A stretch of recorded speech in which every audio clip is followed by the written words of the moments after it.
what you call Websters Flooring, but then, Websters, do they, your flooring is carpets and tiles and the whole works? Carpets, tiles, wood flooring, laminate flooring.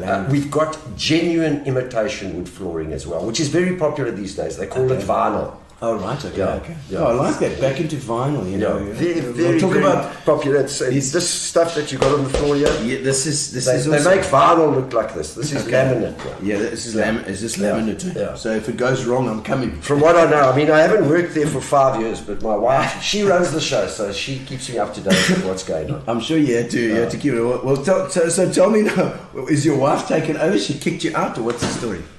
You know, I've got a little daughter, about, let me just think, 5 years ago. Yeah. My wife came to me and she said, right, I've got a daughter who turns 9 on the 1st of February. My wife came to me and said, well, she's now coming back into the business. Okay. And it's very difficult to work every single day with your wife and still chat to her every day, and you can't divide work and business and your life and what have you. Well, so anyway, I said to her, well, why don't you find a job? She says, why don't you find a job? So you were running it and then she's taken over? Quite right, yes, quite right. So she just came in. She just came in and took over. How to do it. And my good friend Warren Jack, yes, who I've been speaking to for years, he'd always told me to come join him in the property industry. So I went and joined Warren Jack as a commercial broker. So that's what you're doing at the moment? That's what I'm doing at the moment. Is the property stuff? Eh? Yeah, I'm doing the property stuff. I've been with Warren for 5 years. Wow, okay. But now it's actually my anniversary on the 23rd. Oh. My wedding anniversary. No, 3 days. My wedding anniversary and my work anniversary at Warren Jack. So I'm expecting a gold watch, Warren, if you're watching. You know, it's funny, my folks, my parents, they're long gone, but their wedding anniversary is 23rd as well. Oh, really? Yeah, it is. Well, it is. Well, I've got it right. Because I was in 24. It was 1970, the 23rd of January, but I was born in August, so I was very, very prim. I'm sure you were. Yes. You're 1970. Yes, 1970. The hippie days. It was, you know, it was never Woodstock or anything like that. Not at all. Because there wasn't any of that Mickey naughty stuff happening then. No. But so Websters Flooring, when did you start that? When was that? Whoa. So you started that? Oh, well, actually, it was my wife and myself that started it. Okay. I was born and bred in Port Elizabeth. Mm-hmm. Long time ago. I mean, I was a little baby at the time, so I can't remember what date it was exactly. Oh, yeah. I moved out. I was away for 15 years. I spent 5 years in Cape Town and then 10 years in Johannesburg. Okay. And we came back as agents for Dyke Carpets, and then we got into all sorts of different agencies like clothing and golf equipment and etc. etc. Because I always wanted to be my own boss. Yeah. And even with the agency business, you're not your own boss because you're reporting to someone that's phoning you every day. How's the sales going down there? How's the figures? Are you marketing here? Are you doing that? I thought, yes. And for Dyke then cut about 50% of their lines, and so that I decided then that it's time now to open my own business. So we basically went into retail. So that was about the year 1999, somewhere around I think it often happens if you're doing an agency or something, you get to know the business. Yes. And then you kind of, you realize that if you were running your own business, you would be making more money. And also the guys that are running the agency they're okay as well because you're going to be selling their products. But what you're doing is you're running agencies for corporates. Yeah. And then all of a sudden you're doing well, you increase their market and what have you, but then they have to pay you big commissions. Yeah. So then they said, but if we're paying big commissions, we can open our own office for that kind of money. And so that's what happened. So we decided to do something for ourselves, and that's when Websters Flooring started. And I mean, as an entrepreneur, doing that, we've got your headphones here as well, and I'll keep them over here. We've got some headphones because we've got some guests coming in just now as well. You know? Okay. I thought you wanted me to sing. No, not yet. Not yet. We'll keep them over there. And you know, so you know, as an entrepreneur, to make that the changeover is quite a stressful thing. Yeah, it was quite stressful. I mean, we started in a bedroom in our house. Okay. In Main Road, Warmer. That's where we started, and one lounge became the showroom. Yes. And that's where it started, and then I got tired. I got out of it again because I went and worked at the golf club, and I'll tell you about that later. And my wife and my brother, eventually we built a showroom. Where we used to have 3 garages, and now it's the Websters Flooring showroom. And I still live in the same house next door. And of course, during that time, Main Road Walmer was becoming more and more sort of a business zone. Absolutely. That's exactly why we bought in Main Road Walmer. And we bought just at the right time, which is in the year 2000, before the property prices went up. You're so right, yes. Yeah. So 2000, it went through a few. So were you had finished school by then, eh? Yeah, I was absolutely. I finished in '88. Okay. So I was buying, because I remember that property boom, because we also bought just before it. It went, and then we were able to sell again at a higher price and buy something else. Absolutely. So property is like that. It's you just never know when it's going to happen. Eh? No, I wish you did. Absolutely. I mean, I've been working in the property game for 5 years now with Warren Jack, and it's a different game. Yeah, those guys. I mean, very different. Ian Olivier, things change all the time. Ian Olivier and Warren Jack have been in that trade for like many years. I mean, 40 years. I was speaking to Warren the other night, and Warren's had 3 careers basically. Yeah. In his life, I've had many. He's had 3, and he's been in the property business now for 30 years, 32 years. We're going to chat to him. We're going to have him on I think next Thursday, in fact. Really? Yes. So Warren Jack is on next Thursday, guys, if you want to pop in as well. And, because I love the fact that it's entrepreneurial, and I think you are totally an entrepreneurial spirit. I mean, you've done so much. Websters is just the tip of the iceberg with this stuff. No, absolutely. And so now you say property with Warren, and what kind of stuff? We do commercial. I do commercial property. Warren Jack's got a commercial side, which is the big side, and he's got a residential side as well. But I'm in the commercial side of it. Is commercial being hit now with the COVID thing? Is it? What's the story there now? Is it people are working from home? People are working from home. But what's happening is that commercial, in terms of office space, there's an abundance of office space available because those people work from home. Yeah. But warehousing, retail, industrial, that's still going well. Because warehousing is still needed. Yeah, no, absolutely. Warehousing you still need. Especially the guys that are selling online. They just need a huge warehouse to pull their stuff, and then they send from there. No, absolutely. That's almost the only warehouse. Yeah, I mean, but you see what's happened. If you have a look at people like checkers now, you can just phone them and say, we'll be there in 60 minutes. Yeah. So they've got to have the stock. They've got to put it somewhere. They've got to do it. They've got to put it somewhere. So interesting that. And then so you said you're born in PE. Yes, I was born in PE. St. Joseph's Hospital. Oh, St. Joseph's, not Sanford, eh? No, St. Joseph's. You were going for the big time, St. Joseph's, which is now St. George's. Yes. And my daughter was born at St. George's as well. Okay. Yes, my sons. I think my sons were both my sons were both St. George's as well. No, I mean the a couple of hospitals at BE, but St. Joseph's. I remember when you talking about St. Joseph's. That was the Catholic hospital, That's quite right. Yeah. I said I'll have none of that. Yes, none of that, none of the other. and schools? School, I went to Grey. Oh, Grey. Sub-8 to matric. Really? Yeah. Okay, so proper Grey boy, huh? Yes, proper Look Grey at that. boy. Okay. You know when someone's a grey boy, they tell you. Yes.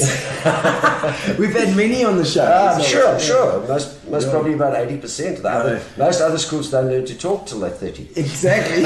Well, look, Fires was there. I saw Mike saying I must look at your shoes because apparently you used to wear pointy shoes. I've got a big collection of pointy shoes. Really? Yeah, you know what the good thing about those pointy, they were sharp like this. Yeah. And I always used to judge when I came, you dance, you can dance on your toe like this, and the pirouette and things like that. There we go. Check his shoes. You used to throw them at the dart. That's Fires. Fires is absolutely right. I used to get home at night, the dartboard was there, and I'd throw them at the board. And I'd wake up in the morning to see what my score was, to see how much I'd had to drink the night before. Oh, no. No, that's magic, And you know what I'm thinking about? Do you remember, so were you quite a clubber then? Yeah, big time. Quite a clubber. Big time. I was a massive jeweler. And so did you go to study as well, or not? You see, I made a big mistake, and I learned my lesson. It was like for me an aha moment. Yes. I matriculated when I was 17, but in those days you had to fill out your forms for conscription. So you either got called up in January or July. Okay. So if you filled in your papers, and I forgot to tell them that I wanted to go to varsity afterwards, so they called me up in July. So I had to go find a job for 6 months. And I worked for Sarah. Sarah? Did you know Sarah? South African Railways and Harbours. Yes. Straight off the cars. I was a wheel tapper. I was a wheel tapper. As the trains came by, seriously? No. I became a clerk at the railways for 6 months. Wow. And then I was called up. I was the last intake of 1 year. Okay, that's like spoorweg. In the Air Force, yeah, spoorweg. Okay. And I worked at the FC Sturrock building as a clerk. Okay. And if you went, what they did is, if you worked for them, then you had to come back and work for them for another 18 months. So I had 2 years working there. And then they paid you all your back pay from when you were I was in the Air Force. So they paid, so I had to work for them for 18 months afterwards. Wow, okay. And that's when I cut ties with them. And then during the time that I worked for them, for those 18 months afterwards, that's when I started DJing. Okay, so you started DJing then, right? Yeah. Tell me about that story, because that was a little story there. Yeah, it was, I think the year was about 1976 or 1977. Okay. I was playing cricket for Warmer. Yes. Rufia's also played for. No, it's Warmer. Warmer Country Club. Warmer Country Club. In Yes, those days, it was a very prestigious club. Oh, so you I went and played there, and there was a guy by the name of Chris Egbrink. Yes. He was the manager at the Park Towers Hotel, and he played cricket in our side. And the Park Towers Hotel, they had a nightclub, a disco. Yes. Called the Hideaway. Oh, wow. The Hideaway was famous in the 70s. Yes. And I used to go there often, and they had this DJ that they imported from Johannesburg or someone. And they used to get 3-month gigs in those days. You know, even the bands where they went to play, it was 3 months. Like, 3 months it is American, and then you move somewhere else. Yes. Rhodesia and that. Yeah. So I said to Chris on the cricket field, well, after the cricket was sitting in the changing room, he was sitting next to me, and I said, "What you going to do now when this guy goes?" He says, "I don't know." I said, "Well, you know what? I'm a DJ." But you weren't. No, I wasn't. I was just interviewed. I was interviewed. I got my first 7 singles as a birthday present, I think when I was 11 years old, from my 3 older sisters. They each bought me 2 7 singles. What did you get? Run Joey Small. Do you know that? Run Joey Small. No, anyway. I don't know Run Joey Small. Oh, no, sorry. Quick Joey Small. Oh, Quick Joey. Quick Joey Small jumped over the wall with the ball and a chain behind him. His wife. Oblada. Oh wow, Beatles. Yeah, the Beatles. Okay. So that's when I really started my love affair with music. Yes. And I fancied myself as a bit of a dancer. I thought I could dance a bit. So I thought, and I always wanted to be a bit of an entertainer. You know, like you're an entertainer. I like dancing as well. I did. Yeah. I was just to win the dancing competitions instead of 5. You know. Instead of 5. Yeah. Just to do that. So anyway, so I went there and auditioned for a night. And in those days, you didn't have to mix anything. Okay. You just had to play the right tunes, and then I'd go up and say, "This is the Bee Gees, the 3 Gibbs brothers, and it's Staying Alive. Staying alive, baby. Come, people, let's dance together." And I got the job for 3 months. He's such a DJ. I mean, look, even the way he's dressed now, he could be a DJ. It's a Staying Alive. That's a Staying Alive. Yes, it's a fantastic. Yeah, so I got the job for 3 months, but I got fired just before the end of 3 months. But now, where was this? At the Park Towers Hotel. Now that's the Hideaway. That was Park Towers Hotel. Is the tall building in Ring Street, where Standard Bank was as well. Standard Bank was downstairs, and there was a magnificent restaurant across the way from the Park Towers called La Fontaine. La Fontaine. I remember that. It was one of the top restaurants in Portland, run by an Italian family. Yes. I can't remember the people's name. Come on, they'll tell us in the comments. Somebody will know. Who knows who used to run La Fontaine? I remember, it was very fancy. Very nice restaurant. Yeah. The barman there actually used to come to our nightclub, and used to give him special treatment. So the Hideaway was across. It was across. Actually, you walked around a U-shape, basically. Yes, that's right. That's right. Okay. And I got fired there because we had to close at 12 o'clock. But I was having the time of my life, so I didn't want to close. So old Chris, my cricket teammate, came and said, "You got to turn it off." So I said, "No, people are still here. We're still having fun." So he came and switched it. He came to switch off my thing, and I pushed him over by mistake. Oh no! Attacking your boss is never a good. Yeah, so Pochi, what's Pochi? Pochi or Poggi? Oh, Poggi! Oh, Mr. Poggi! Yes. Is it Mr. Poggi? Is that right? Is the Italian? Poggi? The Italian guy that Poggi, yes. Poggi, I think it's Poggi, that's right. That's quite right, because eventually when I came back to Port Elizabeth, LaFontaine turned into a strip joint. Oh, really? Yeah. Well, I see Victor Webby as well, Ian Walland says there. Victor Webby, that's a thing. Is it LaFontaine also Poggi? Yeah, okay. Webby, that reminds me. Oh, Webby was... Webby, yes. Okay, awesome. So, because I think it was, I remember Poggi, but that could have been later on as well, because I don't know if might have been, I'm not sure. Yeah.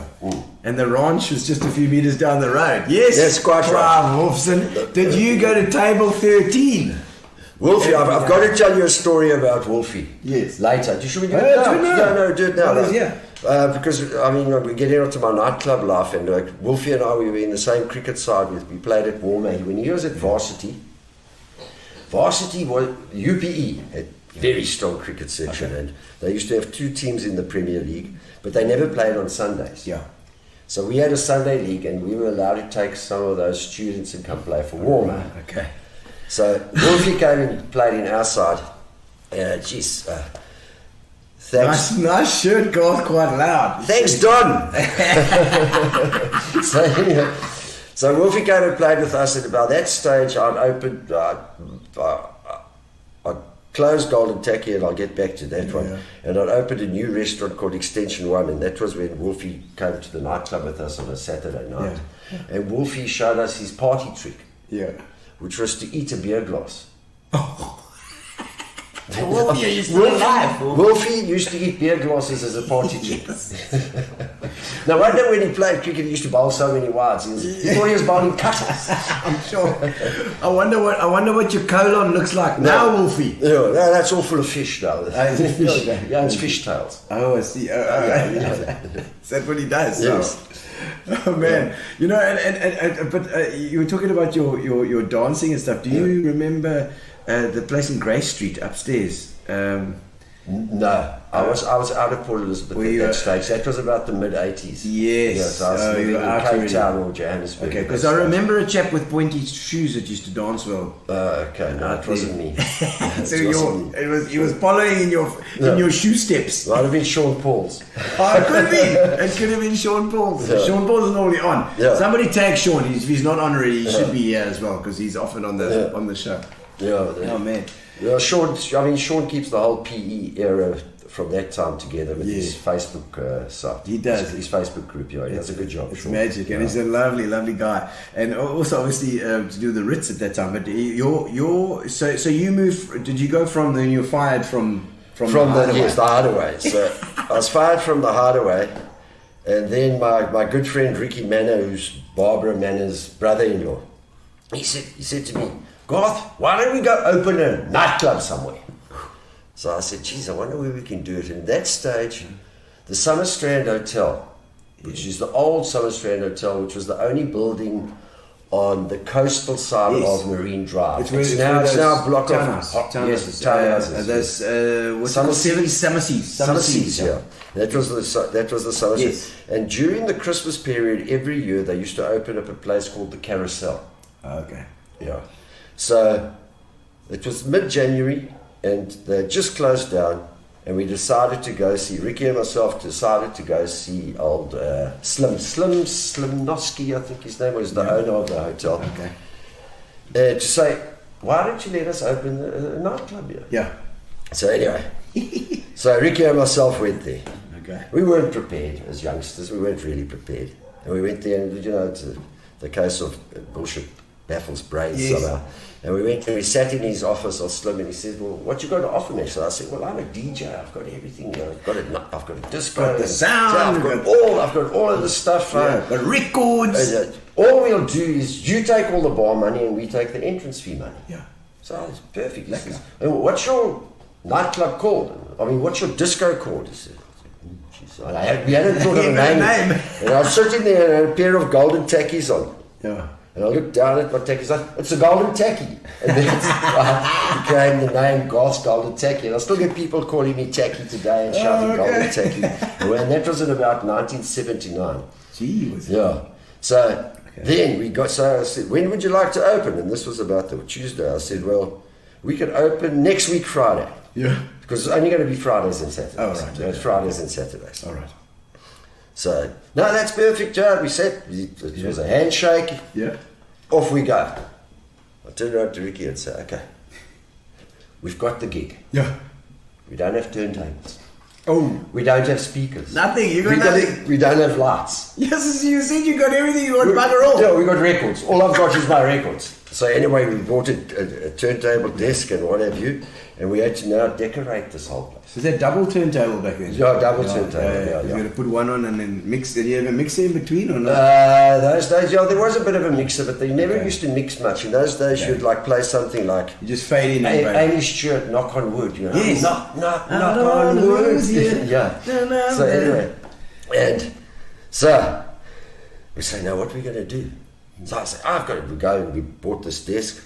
And I said, I've got an idea. Another friend of ours, Vince Lewis. Yes, Vince. Musician, bass player. You know Vince, yeah, bass player. Absolutely, I saw him in Cape Town not so long ago. And he had speakers. But he didn't have like half, he had his normal music. One big one and one big one, and they were different sizes. And we asked him if we could borrow his speakers for the opening night.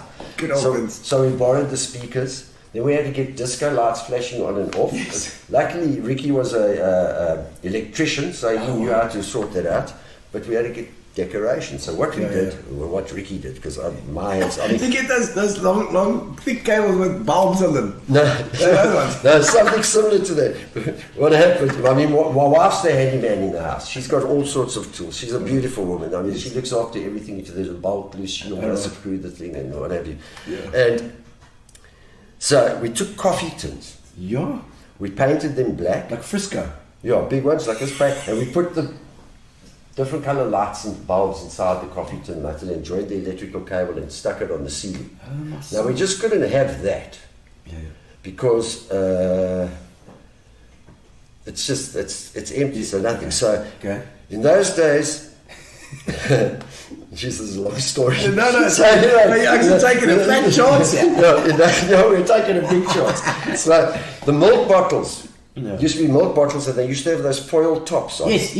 And those foil tops, dairy. Yes, those foil tops came off a machine, a long strip like this, and they just used to punch the hole. And you used to get this long strip of foil with a hole in it. Oh, right. So we got rolls and rolls of that, and we hung it on the ceiling. I've seen that. I wondered where it came from. It's a bloody milk. Yeah, we hung that on the ceiling, and that's where I dig it. And the lights were above that, and then we got a mirror ball and a smoke machine, and that strobe light, So we got that, and we got it up and going. It was a huge success. Well, and so you got it's coming, eh? Yeah, Jesus, it was a huge success. So went on for many years, and then the Golden Takkie. The Golden Takkie, and it made you some money. Yeah, it did. It made us some money. I mean, Ricky and myself lived like millionaires. We used to have breakfast, lunch, and supper out every day. Squandering your money. Absolutely. Easy come, easy go. And we were having a lot of fun at the same time. Yeah, I was 20. I was about 21. 21 years old. 21 years old. Yeah. And why did you shut down? What? When did you finish that? Did it just fade out? We got raided by the police. I knew it. It's going to be booze. Yeah, serving liquor to underage people. But I think maybe... underage? Yeah, so someone would have... I think someone might come on and speak about that. But that wasn't your thing. That was the yes, but that's why Slim made us shut down. Oh, you see. Because we were letting the underage people into the door. Oh, I see. We were letting the underage people. so Slim shut them down. They're letting it in. Yeah. All right, put on your headphones. We've got we got somebody for you. Warren Jack's in the house. Warren's just arrived at the right time. He's arriving here right now. Warren, how's it? How you doing? Hi guys, how's it? Afternoon, man. How's it going? Lekker, man, lekker. I'm glad you could make it. We decided to have a few of Garth's friends just to pop in and give him a bit of surprise and rev him a bit. Hello, boss. Hello, Garth. Nice shirt. Thank you. Oh man, Warren, have you got any stories about this man? Yeah. Well, I'm listening now, and I mean, the Garth's golden Takkie scenario. The underage, Yes. Unfortunately, the underage person was me. Really? Yeah, what had happened? I mean, I was much younger than Garth. And I Yes. still am. He was. Yeah. And Garth, as you've heard, he opened up his club, and everything was going well. And I needed Yes. to get there, and I was literally turning 18 in about 2 weeks' time, but I couldn't wait any longer. And I played Garth, come on, Garth, come on, and I played soccer with him. That's why I knew the older guys. Okay. So eventually I sneaked in. I think Garth, I can't remember if it was Claude from Kersport that was with me or Carl Belmaster. I was trying to think of it today. Yeah. And it was one of them. And anyway, we were sitting there, and of course, we were there first in the nightclub, get the best seat. We sit down, and music starts, Garth starts, and he's quite right. That Knock on Wood song is still in my head to this day. Yes. He loved Love it. Yeah, but the thing with Garth, he would play songs that would literally get people going immediately the minute you walked into the club. Yes. And anyway, I mean, we all go to nightclubs to dance. Yes, yes. And of course, we're much younger, and we're there, and we smooth with our best kit on. And the next minute, all the lights go on. And I looked at Carl or Claude, whoever it was, and I said, "What's going on?" Yeah, disappointed. The next minute, I saw these blue uniforms, stars on the shoulders, and Ricky Manning running around with his vein popping out of his neck. Whenever he got stressed out, and I was Garth somewhere in the distance, and the cops come to my table. Yeah. And I'll never forget. The cop looked down at me and he said to me, "How old are you?" So I said, "I'm 18. He said, "What's your name?" I said, "Tommy Pullen." And that was a guy I went to school with in Johannesburg when I grew up, because I came to PE when I was about 14. But anyway, so he was my mate in Joburg. So I just said Tommy Pullen. And I'll never forget, the cop said to me, he said, "Come with me now, we're going to your parents' house." I said, "No, Warren Jack 17.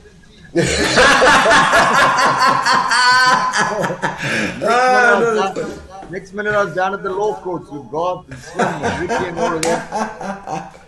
But I don't know what happened. I give up. Yeah. Sorry, Warren Jack 17. Never mind Garth's nightclub. This business is the whole business is gone.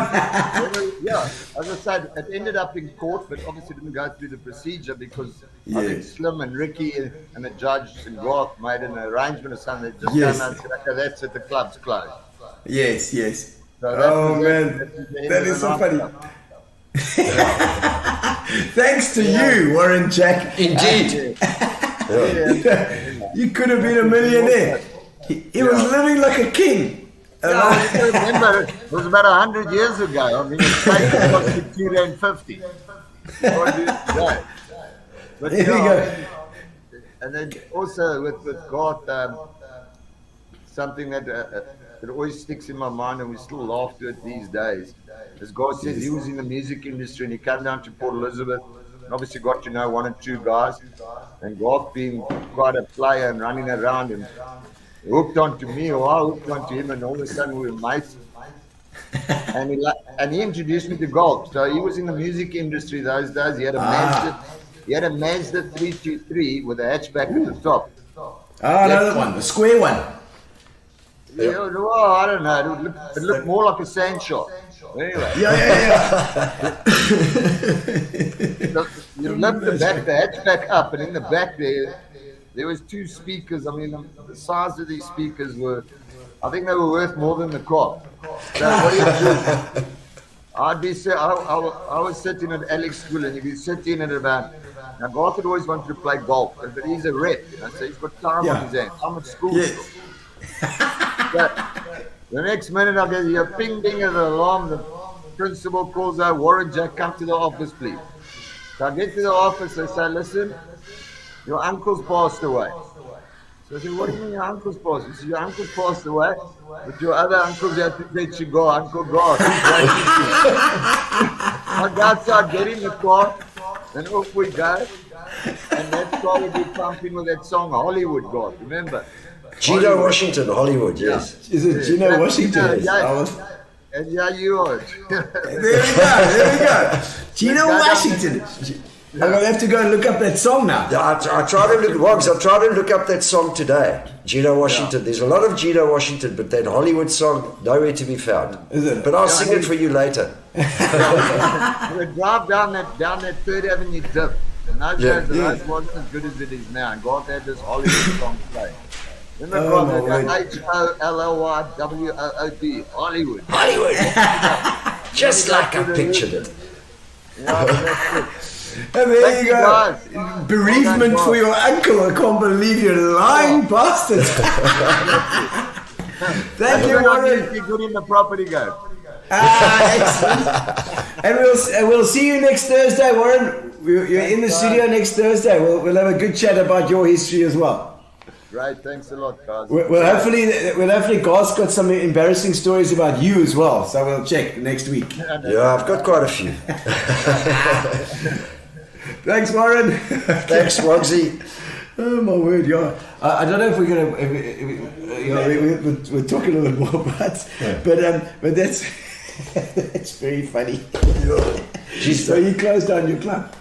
Yeah, well, he closed down the club, so that's what happened. And Warren came in just at the right time there to tell the story about how the club was closed down. And Slim didn't want to take any more chances of losing his liquor license, because in those days it was strict, you know. Yeah. Very, very strict. Yeah. So that closed down. Okay. But and after that? After that... So you were out of work? I mean, No. What had happened during that time, I had the nightclub. I'd left the railways by this time. Okay. I'd left Sarah. She was devastated. I'm sure she was. She was devastated. So anyway, and what I did is I worked at Gatsby's clothing shop on Saturday mornings. Gatsby's was the Ralph brothers. Gatsby's eventually turned into Niels. Jeff Adams and Niels used to work at Gatsby's.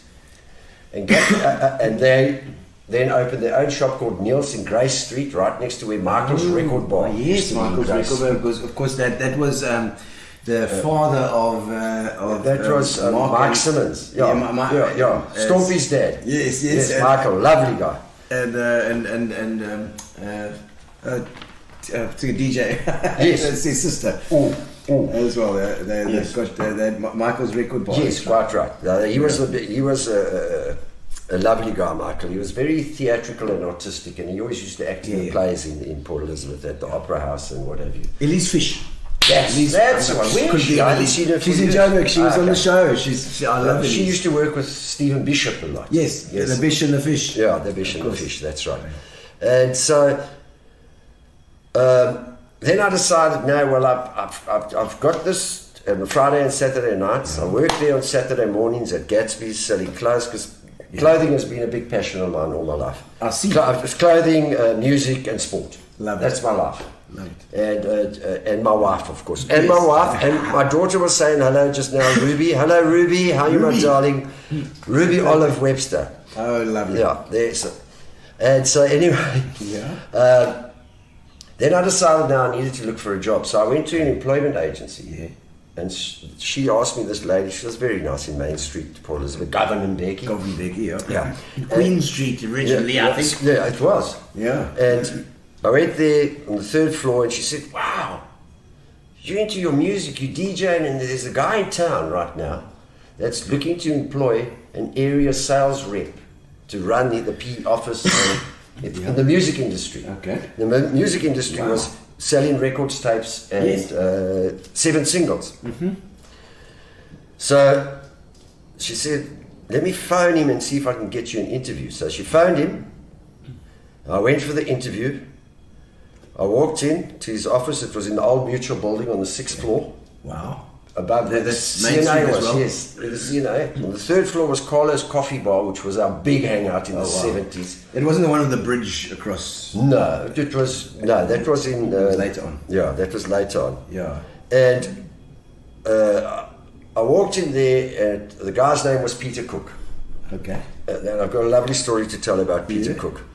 Peter Cook, I walked in and there was Peter Cook. I sat down, had an interview with him, and he asked me what school I went to. Obviously, that's one of the questions I asked you. I said, I went to Grey. He says, well, he's a Grey boy as well. Oh, well, there we go. The secret handshake. I said, well, I've got this one. I've got this one. And he asked me if I was a member of Old Grey because he had been out of Port Elizabeth for about 15 years. Okay. He said, well, I said, yes. He said, can you take me to Old Grey later? So I said, fine. I said, what time are you going to be finished, Joe? He said, 4 o'clock. I said, come. Yeah. The bloody boys' club stuff in the 70s. Absolutely. Yeah, so what they say, it's not what you know, it's who you know. Yeah. So anyway, when I got back there at 4 o'clock in the afternoon, taking Old Grey, and he told me, okay, you've got the job and you start next week or whatever. So that's how I got into the music industry. Okay. So what company was that? RPM Record Company. RPM, absolutely. Yeah, RPM Record Company. It was owned by a guy called Matt Mann.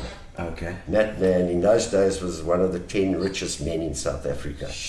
So I got that job, and we went to the Old Grey, had a few drinks, but Peter Cook, was he related to Manfred Mann? Maybe. No, he wasn't. No, he wasn't actually. No, he wasn't. Just had a thought. Yeah. Okay, so Matt Mann. Matt Mann, and so I started working there. Yeah.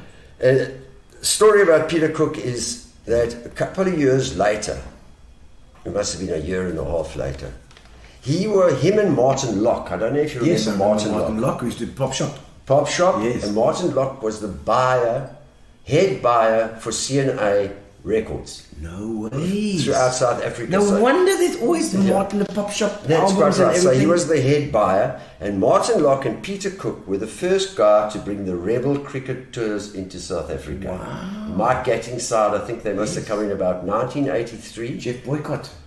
I don't know. Was Jeff Boycott? Yeah, he might have been. Yeah. He might have been. Also one of the rebel tours, I think. So that was about 90. And the bowler, what's his name?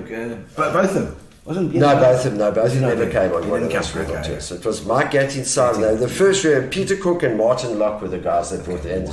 So he was my boss at that stage, Peter Cook. And about 18 months later, Peter Cook then resigned from the company, and I moved up to Johannesburg. Oh wow! Yeah, with the record company. But before I did that, I'd also opened up a new nightclub in Port Elizabeth. Oh, yeah. Yes. Because Cliffy Francis owned the Ritz. It was either he owned the Ritz and the Village Green. Yeah. Okay. And it wasn't doing what it would, what it should. So anyway, Cliffy, we went to Ricky and myself again. Yeah. Ricky Mann and myself went and spoke to Cliffy and said, why don't we just divide your place in half? It was massive. It was a massive. I mean, the mirror ball was this size. I think it had the biggest mirror ball in South Africa. We saw a photo of that when he came on. I think we had a mirror ball. And I said, why don't... And I DJ'd there a few times as well. I used to sit high up on the DJ box, which I didn't like because it was a long way to go to the dance floor. Yes. I saw some photos of that. Yeah. I'm pretty sure. So, we said, why don't... The club's not going that well. Let's split it down the middle, and we'll have a club on this side, and you have your club on that side. So Cliffy said, "But how are we going to have 2 clubs?" I said, "Cliffy, you close at midnight. We'll open at midnight." Oh my soul! So, what kind of business model is that? Yeah. So what we did was a great business model. Yeah. So we put up some shutterboard down the middle. Yeah. He closed at midnight.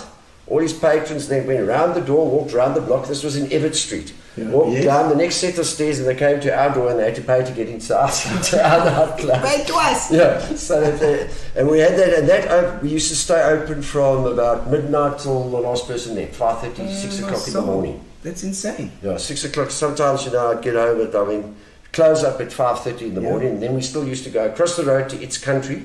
To have a brekkie. Yes. And then go home. So that was Storky back then. That was Storky. Storky was still doing that. Yes. It's country. Yeah. And then I was playing cricket and soccer during this time. I was playing cricket for Warmer and soccer for Callies. Okay. And finish at 6 o'clock in the morning. Then I have to go open the bowling for Warmer Country Club at like 10:30. So not much sleep was that. So I was at hell is bells.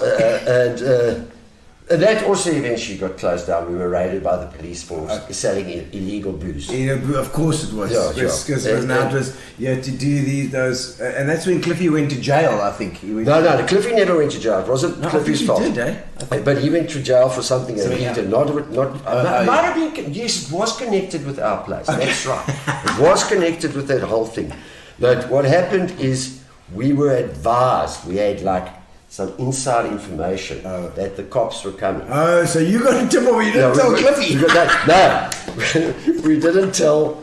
I'll tell you. So, my mate Kelly Chandler's running the door. Okay. So Kelly says, no, there's something going on here. So he used to take all the money and then run the bar as well, and you'd go buy a 6-pack and you pay. So what the cops did is they mark a note. They put so if you put it under a fluorescent light, it shines. Oh. So they know that's the note they paid with, so you're selling booze illegally. Yes, okay. Kelly suspected something. Okay. So he said to Barbara's late husband. Yes, Ricky. Apple. Okay. Apple, just keep this in your pocket without telling him why, because there was a big commotion going on. The lights, the music had turned off, the lights were on, and the guys are now looking in the till for this note. And so Apple walks there, he's been outside for a cigarette or something, and he walks in, says, what's going on here? And the cop says, no, I'm looking for this 20 rand note or whatever it is. So Apple says, hey, is this the one? No. So Apple got arrested. He had nothing to do with it at all. He got arrested, so we had to eventually close that club. So we had to close that club. Close it as well. Yeah. Now talk about your sporting, because the cricket, as you're talking about cricket now, yes, as well, and I know we've got a couple of guests covered as well, and I know it had a bit to do with cricket as well. Yes, but I don't know when Gary wants to bring our next guest in. Yeah. I think Bryce Taken is here, and Bryce, can you hear us, Bryce? Hey, yeah, excellent. Can you hear me, Gina? You know, you made me think of cricket when I come out with the Dakins, you know. We're talking about cricket. How are you, Brassy? All right. Happy New Year. Happy New Year, Garthy. Garthy was an unbelievable bowler. He was so accurate, he hit the middle of the bat every time. Was his bowling not as good as he's putting out here? No, he was actually,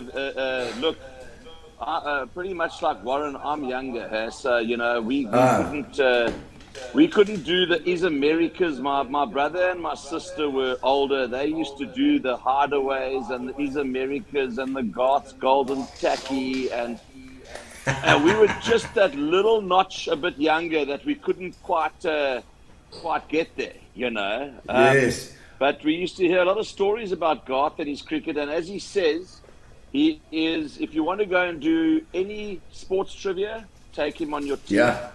If you want to do any music trivia, you will win the evening, guaranteed. Oh, really? And he's the one. Yeah, no. Being a music rep in the old days, he is on top of his game. And then fashion as well. I mean, the fashion. There's some guys that can just pull it off, and there are others that can't. You know, so you know, if I had to try and dress in Garth's gear, I mean, putting those pants on, they're like a 1-star hotel. They got no ballroom. But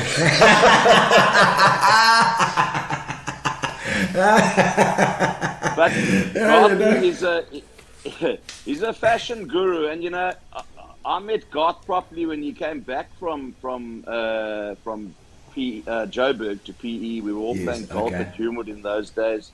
We had a tour called the Hook and Shank golf tour, a whole bunch of Humewood guys. That must have been going for 30 years. This tour. It actually reminds me, Garth. I don't think we toured because of COVID for 1 or 2 years. You got to get Ian Riley to get that golf tour rejuvenated before we forget about it. Yes. But we used to go all over the country on annual golf tour, and we went to Cape Town once. I'll never forget. And Ian Riley had arranged a lovely B&B, or just off the main strip in Camps Bay there, that we could settle into. On the opening night we had a bra. And chief, as things got going, but I was the youngest guy on the tour. Garthy wasn't the youngest, but he was certainly the youngest at heart. And like the chap said, oh, well, guys, now we're winding up. And Garthy and I were just not winding up, And then we decided to head down to the strip, the main camp space strip there, and it was incredible because we walked into a place, and if I'm correct, Garth, I think Goldfish were making their debut evening. The Quite Right, yes. Yes, sir. Yeah. You remember? Oh, good. It was next to the old Blues restaurant. Yeah, it was. Yeah. Next to the old Blues restaurant, and we watched them debut, and they were pretty phenomenal. And when we left there, we were nicely juiced up, and Garth, having an ear for nightlife, he just picked up this bass somewhere, a bass going down, and so we gravitated toward this place, and it was phenomenal. It was a pizza joint, but it had a full-blown sort of nightclub party place next to it. It was a place called Dizzy's, and Garthy and I pulled in there, and I don't know what happened, but we got this place heaving. Garthy hit the dance floor, and he was as good as John Travolta in Saturday Night Fever with those pointy shoes. He was unbelievable. The barman enjoyed us so much, he gave us free drinks for the entire evening. Hey, yo! I said to him, listen, we need to pay. He said, listen, yeah, you're actually a good company. Just stick around. The dops are on the house. You remember that, guys? Yes. Yeah, absolutely. Now, what kind of dancer do you need to be to do that? No, Garthy got the place going. I've got two left legs, so I battled to dance. But Garthy made up for my inefficiencies. Phenomenal. That's it. Yes, Brilliant. sir. No, brilliant. Bryce, thank you, man.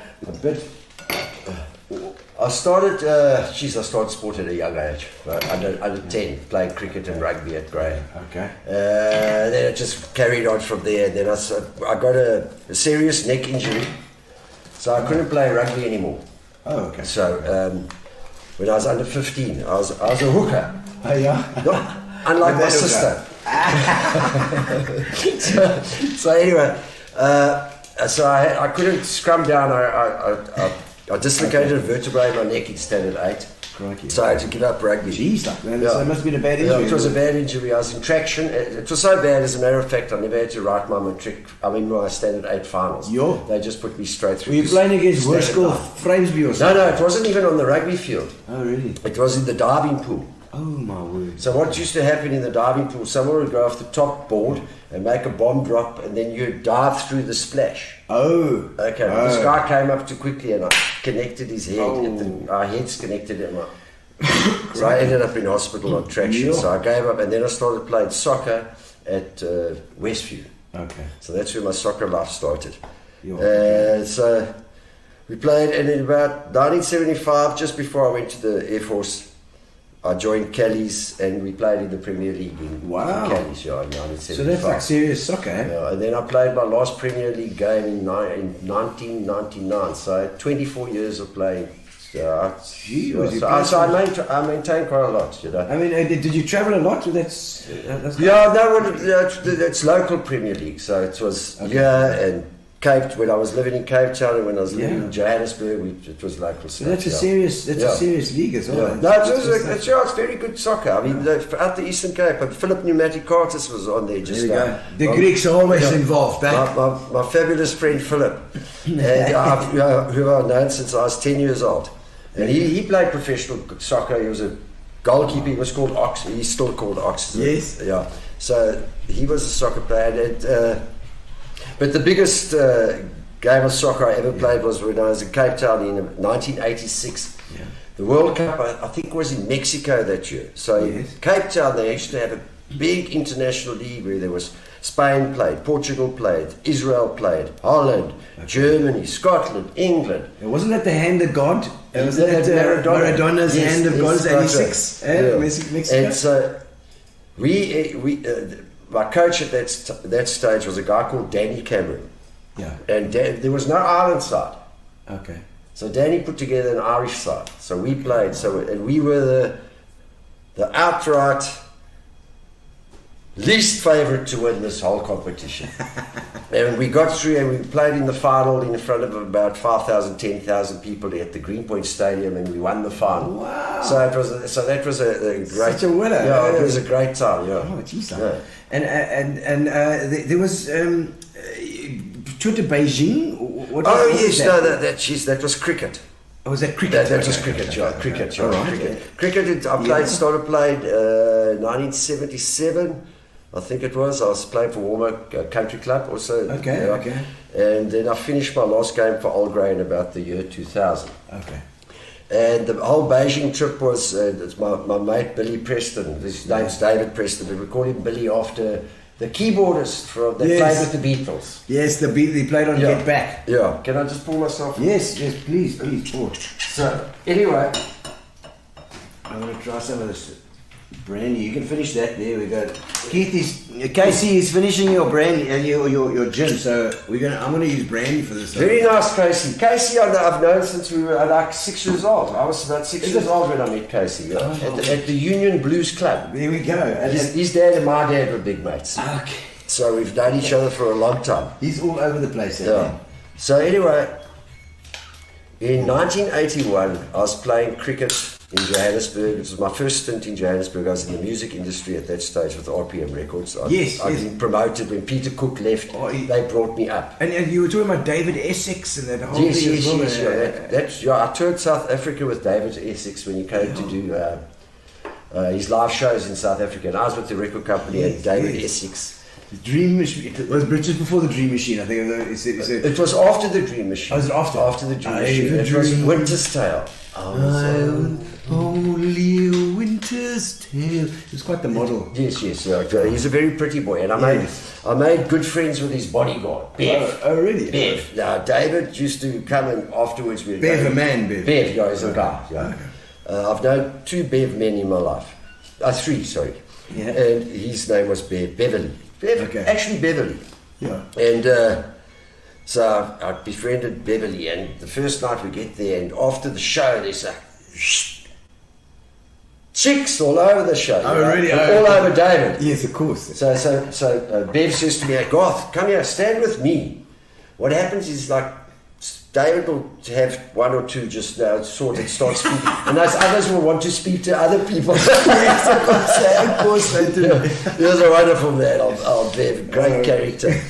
So that tour was absolutely magnificent. Yeah, I mean, going around with David Essex was a big one. No, he was huge at that time. Yeah, and the other one was Geraldine. The Irish lass that came out. Yes, I remember it. We made her famous in South Africa. She was not famous anywhere else. In South Africa. I was going to ask her. A bit like Rodriguez, who was also on a record label. Yeah, there were a couple of them that were only famous here. Chris de Berg. The guys go overseas and they talk about. And remember Geraldine? And nobody's like, no, I don't remember. No, quite right. It's like Chris de Berg, his Spanish Train and Other Stories was. Famous in South Africa. The song that made Chris de Berg famous internationally was Don't Pay the Ferryman. No, it was after that red dress. What's it called? The Lady in Red. The Lady in Red. Yes. Oh, so that was only after that. Yes, he wasn't famous. So he was famous here with Spanish Train. Yeah, Spanish Train. But what happened is Spanish Train. The song actually got banned. Oh. In South Africa because it had to do with making a deal with the devil. Yeah. Shot on. And Patricia the stripper was also banned. Oh, yes. In South Africa. So we changed the name from Spanish Train and Other Stories to Lonely Sky and Other Stories. Oh, really? Yeah, so that's what it that's the whole Afrikaner stories. So to get back to 81, when I was in the music industry up there in Johannesburg, and I was playing cricket for Wanderers. Yeah. And we... wow. So this is when while I'm speaking about Beijing. Cricket. Yes. That's the first time I came across Clive Rice playing cricket in 1981.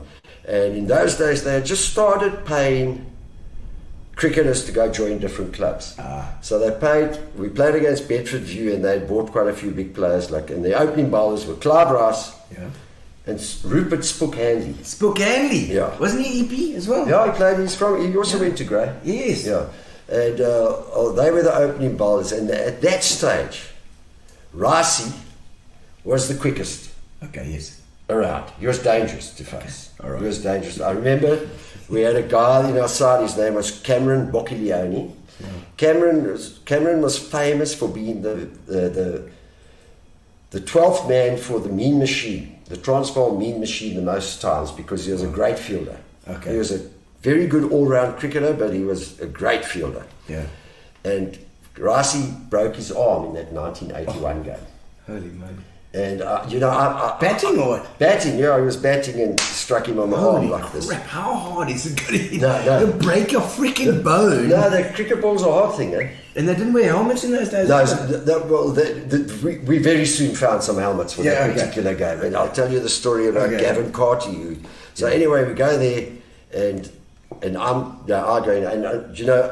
was a bowler. Yeah. I used to think I was quick as hell, but I wasn't quick as hell. I mean, I had the longest run up there. Guys used to say to me, just now we're going to have to open the side screen, put a door in the side screen so you can start your run up.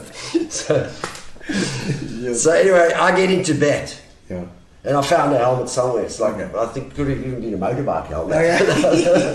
Put it on my head.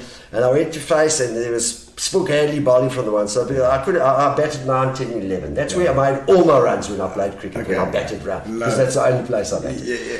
So, and I faced Spook, and it was, he was quick. Yeah. But he wasn't dangerous. Spook swung the ball away, and yes, I went to the other side, and there's Rossi steaming in. Yeah, that was quick. So facing Clive Rice, that's quite a thing. That was quick. I mean, in those days, the league cricket was just magnificent. You played against all the top players. I played against Graham Pollock, Fiers van Vuren, Kepler Wessels, Flam Micho. So I played. That was the thing that I got the most pleasure out of the sport. That I got to test myself against all these top guys who actually played international sport. Amazing. Yeah. So I go out there to bat. Now Rice is bowling. I've got this helmet. I can hardly see through the thing. It's the first time I've worn a helmet in my life. And I go there, and I play a forward defensive, and ball hits the middle of my bat. Okay. They all go up for LBW. Shout, LBW. Umpire sticks me. What? Yeah! In your bat? Oh, in the middle of the bat! Ah, come on. But it was quick. It's a frightening experience. I put my bat under my arm. I quickly walked off. I walked past the umpire and I said, "Thank you very much." I don't want to face another one. So that's when I met Rossi. And many years later, in about 1990, I was captain the Old Johnny cricket side, and Rossi went to Old Johnny, St. John's, St. John's in Johannesburg. Okay. And he came and played for us. We got him to play for us at Old Johnnians. Yeah. And 1991 was the reintroduction of South Africa into international cricket. International cricket. We were going on the tour to India. Indian tour. And Bryce's father, Jeff Dakin. Okay, yes. Yeah. Jeff Dakin had a lot to do with us getting reintroduced to world cricket. It was before Nelson Mandela was free, but it was just at that stage. So that the was Olympics our first they were tour. allowed, I think, as well. Yeah. So anyway, any one of these. While I'm talking, do you want a grapefruit tonic or the grapefruit tonic sounds good. Grapefruit is very good. Let me tell you. So we were playing at the Old Johannian field. The Old Johannian complex was magnificent, the great sports club, and we played at the lower field, and you walk down about 50 steps to get to the field. And we're in the field in the afternoon, and it's now about 3:15. And the next minute, those days there's no DSTV. Yeah. All the SABC trucks start arriving at the Old Johannian cricket field. So I'm thinking to myself, what's that? As I say, I know what's happening. Clive Rice has been chosen as the captain to take the tour inside to India. Yes. So every cricket match, the guys will tell you, tea time's 20-4. Yeah. So 20-4, I'm leading the troops off the field. And the cameras come in. So anyway, and I'm walking, and they walk straight past me. I go to Clive. Yes, of course. Where you guys going? So he got made captain. So we played cricket together there. And then my friend Billy from China. Yeah. He's not from China. He's from Port Elizabeth. Yes. I met Billy when he was 9 years old at the Methodist Church. In Warmer. No, in Newton Park. Newton Park. Yeah, we went to Guild. Oh yes, the guild was always for the youngsters. And he was in China, and what they were trying to do in China is to get cricket as a sport, a national sport in China. And if the government said the schools had to play it, they had to play it. So they organised the International Cricket Sixes competition in China. Oh, I see. So there was Pakistan, there was Australia, there was England, there was India, there was China, there was Japan. But it wasn't a top of the range. Yeah. The Japan side was their best side because Japan was such a small country. Okay.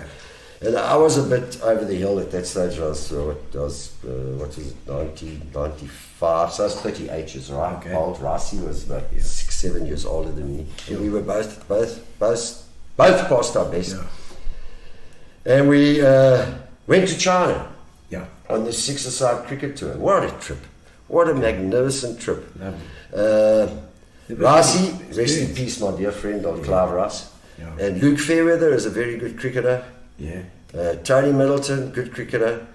And we were there. I was the MC for the whole tournament. Okay. And the Chinese Minister of Sport. Oh wow. He came there and made a speech. And so I was the MC for the whole do.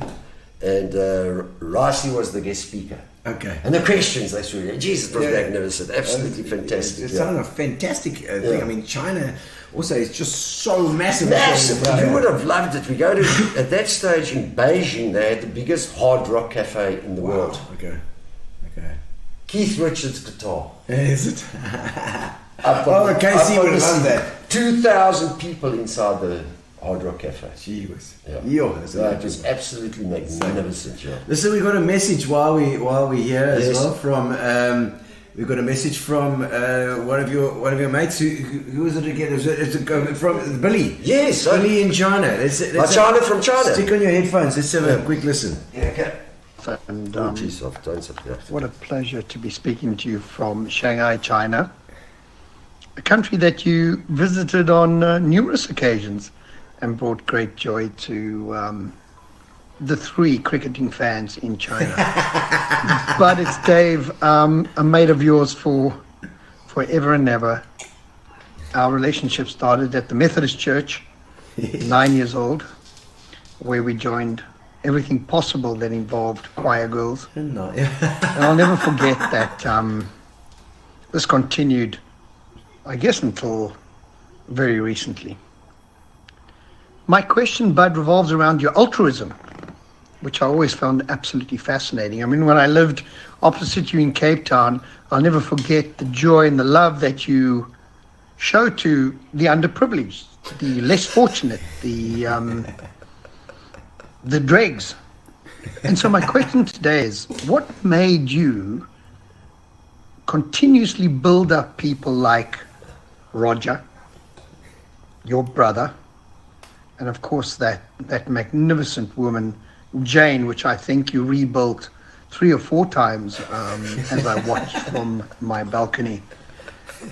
So could you tell us what leads you to favor the underdog? What leads you to love that person that probably just needs a little bit of guidance, a little bit of extra help? And what drives that in you? Because I think, Bud, if I can describe you, you're that type of person. You know, build it up, never break it down, and I love you for that, my mate. There you go. That's him. Oh, Billy. Yeah, Billy. What's he talking about? Billy's a lovely character. I mean, as I said, we've been mates. I mean, my 2 longest mates ever in my life is Warren Jack. Mm-hmm. I met Warren when I think Warren was about 13 years old, so I've known him now for 47 years. He's been my good friend for 47 years. When he was 13 years old, Warren was such a good soccer player. He was too good to play with the under-13s. Okay. So Warren came to play with us in the under-17s. Wow. And of course, these 17-year-olds were like, what's this thing doing here? What's this little whippersnapper? So I took him under my wing and I said, hold on a second, this I can play. So that's where we became mates. Because I took him under my wing. I said, you're not going to bully. You're not going to... He's going to play with us. And that's exactly what happened. That's one of myself became big mates from them. Okay. But Billy, and then the second one is old Billy, who I've been friends with since he was 9. So Yeah. I turned 65 next month? Exactly a month now. It's the 20th today, 20th February. Wow, 20th of okay. February I turned 65. Sure. With a 9-year-old daughter. Yes, I know. We was talking about we will. And you say 9 years. You're 9 years old. Your daughter's 9 years old. Yeah. You were 9 years old when you met your mom. When I met Billy. You know, 9 seems to be an age where things happen. Yeah. Like I started with my music when I was 9 as well. I started playing drums. I started listening to music. Yeah. It's a watershed moment there, maybe. Yeah, she said, yeah. So I think it's the first time I kissed a girl as well. Oh, when really? I was 9, yeah. It's very, very young. Yeah, no, it was young. It was choir practice. Choir, Billy said. the choir girls. I'm only joking. Those Methodists. I'm only joking. The only girl I've ever kissed is my wife. Of My course. gorgeous wife. Oh. Sorry. So I've known them for the longest time, Billy and Warren. They're my closest mates. Now, you know, Billy is also a great sports fanatic. Okay. Great sport. He loves his rugby sevens, and every year that we have the rugby sevens at Cape Town, Billy comes down from China, he hires a box, and he gets like 20 of us and we go there. Magic. I think Michelle Brown's into that sevens. Yes, Michelle came to our box. Yes, it was Billy's box.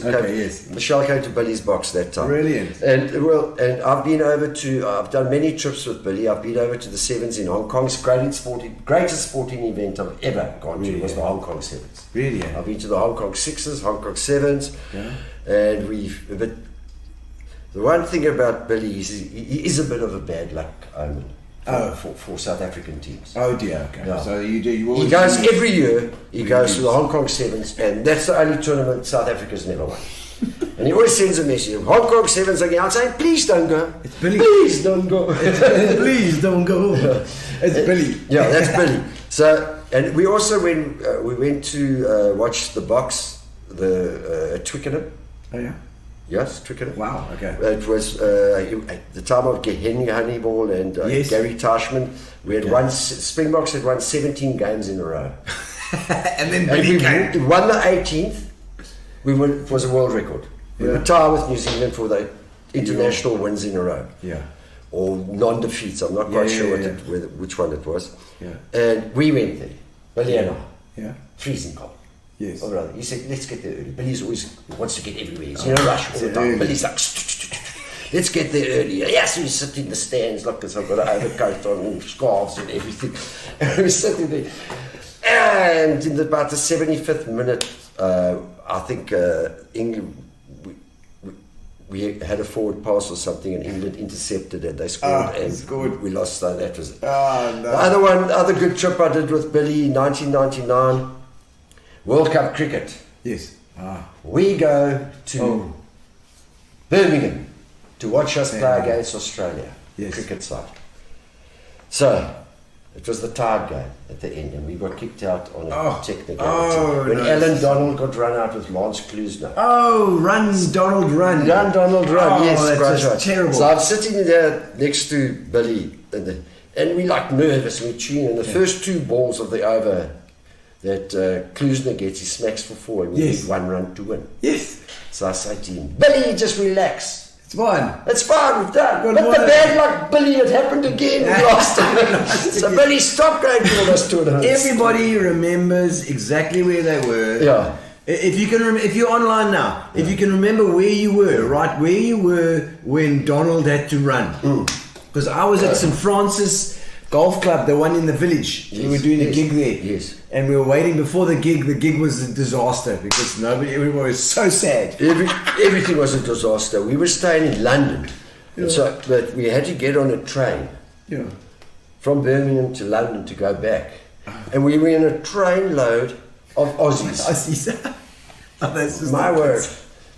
We even had tickets for the final where Australia eventually played against Pakistan. We had the tickets for the final, and we just gave them away. We were so disappointed. The next day we took a tour around London, something, I'm not that tourist kind of guy, on the buses. Oh yes, the London bus. And that's that station, and that's the Thames, and that's the open. You know what? It was beautiful.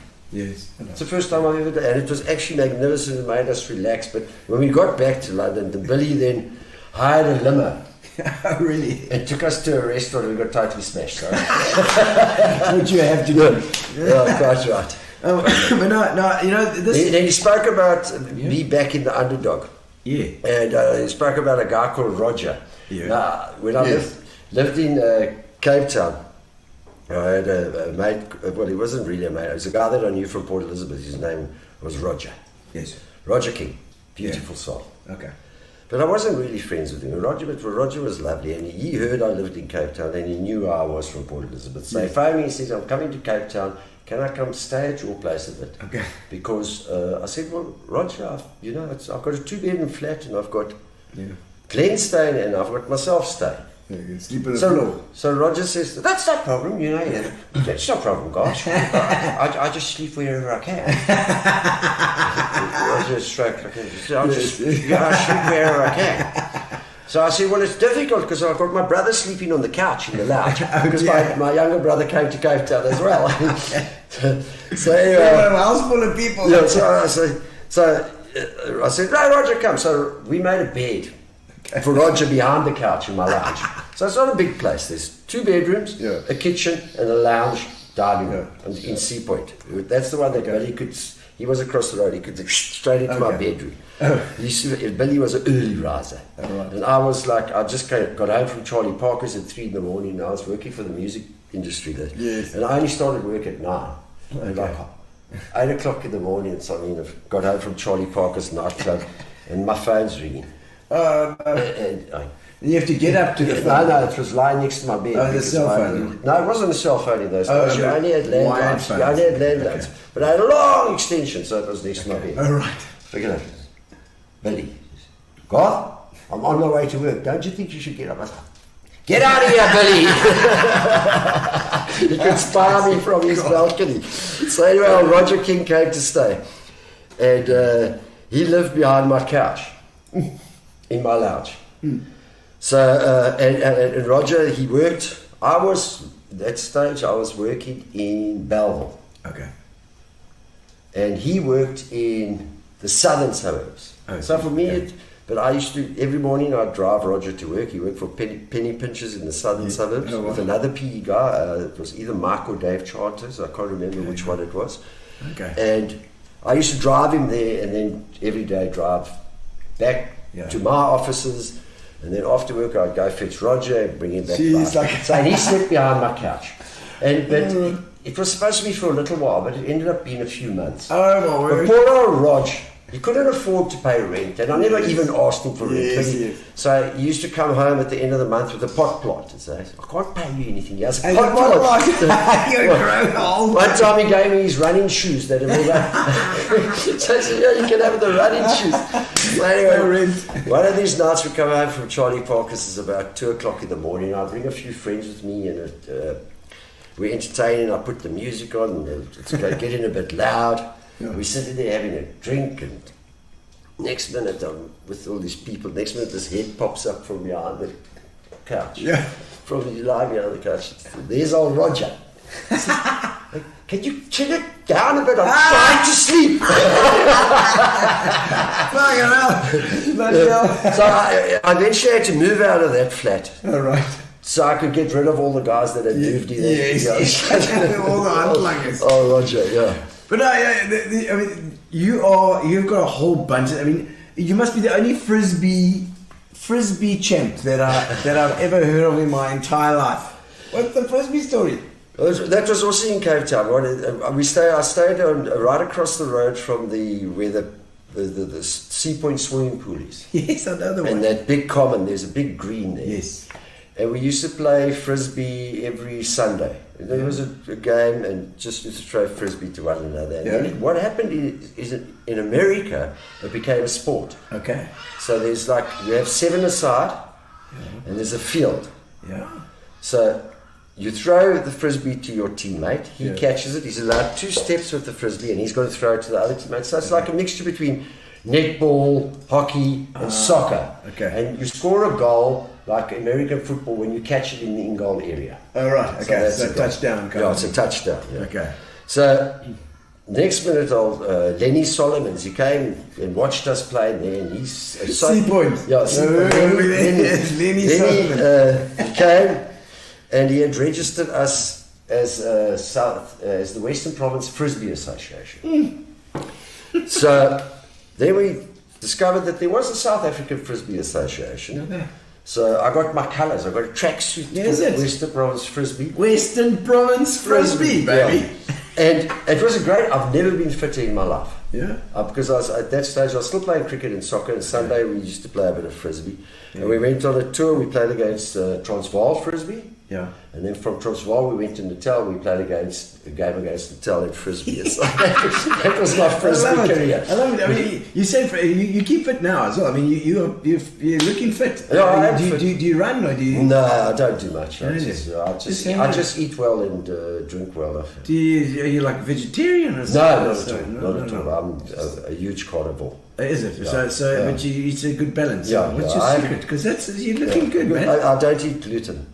Oh, no gluten. Yeah, like you look like Novak tonight, and Novak doesn't eat gluten. Does he not eat gluten? No, Novak in 2007 changed his whole diet. I mean, he was about rated 20th in the world. Then he changed his diet. He wanted to become the best in the world, and gluten was the first thing he gave up. So, but I got very sick at one stage. Okay. And they found out that it was gluten that caused my illness. Really? Yeah. And it really worked. Yeah. Because I always think like people say, I got the gluten intolerance, but then it became fashionable after. Yes, it becomes fashionable. Yes, yeah. Before that, it was something else, you know. Yeah. So gluten and you know that's because you really looking fit. I was actually speaking to my wife the other day, and I said I've got to do a lot more exercise because I need to get a bit fitter than what I am. But you know what? We've got a trampoline. Yeah. On Tuesday, that wind came up. Yes. It was a hot day like today. Hectic. And I got home from work about 4 o'clock in the afternoon, and the trampoline was in the pool. Got blown in. But what I want to do is I stretch. I try and stretch most days, but I don't always get to it. But what I want to do is just go jump up and down on the trampoline about 1,000 times a day. It does nothing. Yeah. It's not hard work, but it keeps every muscle working and exercise. But it's a good thing. So get it out of the pool. Let's see, Elmarie's talking about your only have vaccinated people on the show. Anti-vaxxers. Yeah. You know, we won't even go there. No, not at all. We're not even going to go there because it's going to be a whole mudslinging match in the absolutely. comments. Let's have a look at some of the comments. As I always said to my wife, everything's about timing. Yeah. And that's not timing. It's not the timing's probably right for now. Right, yeah. Fanny Tehran says, how's about China's all the way from China? Fanny, he's got a restaurant in China. He worked with me in Joburg. And then he went and it's called something Waffle Jacks, American Diner. And he did very well in London. Fanny, running an American Diner. Great guy. And then he went to China and he opened up. Okay, well, is he opened up in Place? No, also Waffle Jacks. Waffle Jacks, because you think Samantha Rousseau, there's shirts haven't changed. Old friend that we used to jawl in Joburg. Kathy Marsh. Hello, Kathy. She's a regular on the show as well. Jorg Rodriguez. Georgie. Oh, is it Georgie? Porter. Is it Portuguese? Lovely. Georgie's a bowler. Oh, is it? Not that type of bowler. It's that type of bowler. Oh, so in other words, he's a drinker. Yeah, that's it. That's it. Call them white ants. George. No, look, I've just done a wedding. I just came back from a wedding on the weekend in Klerksdorp with a whole bunch of porters. Yeah. So it was a Musa porter wedding there. Ooh. Then Dean Butter saying love. Yeah. Your outfit. She likes your outfit, and you did quite the fashion. You were a model, eh? Well, I was like a schmodel, he described it as. No, well, you know, my wife was the real model. My wife did very well with her modelling career. She owned a modelling company in Johannesburg, and she did some modelling in Germany and Spain, and that's wow. But I was what you call a character model. Yes, and what is that? If they want someone that looks like they've been hit on the nose by Kali Klutzer, they'd pick someone like me because, you know, I was going to get the operation done, but Murray and Roberts couldn't do the scaffolding and what have you. So yes. But I did do quite a few TV ads. Okay. Modelling and. Which TV ads did you do? I did. I tell you, I did a great one. It was for Kentucky Fried Chicken. Yeah. They came out with their chicken burger. Oh, right. Yes, their rounder. Their rounder. Kentucky rounder. So it was like a 3-day shoot. Oh. And what I had to do was like on the TV ads, you know, the dance and things like that. So they pick a dancer slash model. Yeah, so we did that. And then I did one for Castle Light. I also did Castle itself. Yeah, but the one that went all over South Africa, it was massive billboards all over South Africa, was for Benson and Hedges cigarettes. Yes, was it Fires that was talking about the Benson and KC, tell me about your Benson and Hedges ad. Yeah, we did that. Jeez, that was all over. I mean, I think that thing was shot in about 1992. Yeah. And when I went to London, I took a whole group of guys to London when I was in the flooring industry with Van Dyke carpets, and there was a guy called Leon Dirksen that came with us. So we took all our retailers as suppliers, we took them to London, and this Leon Dirksen, beautiful man from the Free State. I don't think he'd ever left Bloemfontein before. He arrived in London in the middle of January with 2 t-shirts kind of scenario. And he was about 3 times myself. He played prop for Free State. Those are the guys. Yeah, so anyway, he got there and he was bitterly cold, so I gave him my overcoat, you know. I was slightly out, I weighed about 10 kilos more than I do now. Yeah. But still, the thing I only fitted into. So we got to London and we know, sitting down in the restaurant, and he's never been anywhere in his life. It's like this. Speaking delicious English. So anyway, I was like, geez, we're in this restaurant, and what are liver and onions and mash. Really? So that's what I ordered. I say, Leon, what you do like? He says, no, whatever you having. Yeah. Because he doesn't know. Come alive. So we sit down, we have this liver and onions, and there's a sugar bowl. There's old sugar bowls. Remember, you should get the wimpy with the spout there. Yes, sugar. Yeah. So Leon says, soek 'n bietjie sout. So I give him the sugar bowl. He throws it on. Oh my God. So anyway, to get back to the Benson Hedges ad, he eventually got transferred from Bloemfontein to Durban, which is the Van Dyke head office. And he phones me one day. He says, hey, Garth. Yes, Garth. I said, yes, that's 2 F's. Huh? I said, hey, Garth. He says, I just drove over you. I said, what you talking about? He says, no, Garth, I just drove over you on the highway here. He says, they've got a big billboard of you. And it's blown over. They've got a hurricane. And it's blown over and it's lying on the highway. And it was the Benson and Hedges ad, and he drove over me. Magic. So Benson Hedges, so that was also a cricket at that time was huge. That's very much Sean Pauls, there we go, he's on one. Sean, we were just talking about you just now. So you were the oak with also the pointy shoes dancing. First saw Garth and Neil DJ at the Ritz as a 14-year-old in the early 80s, which inspired me to get into DJing. Rest is history. Absolutely, because absolutely. Sean, a legendary DJ in his own right. No, quite right. David Payton, there we go. An ex-warmer cricketer, fast bowler. Only problem is that his run-up was faster than him. I always say that, as Brycey said, when people ask me,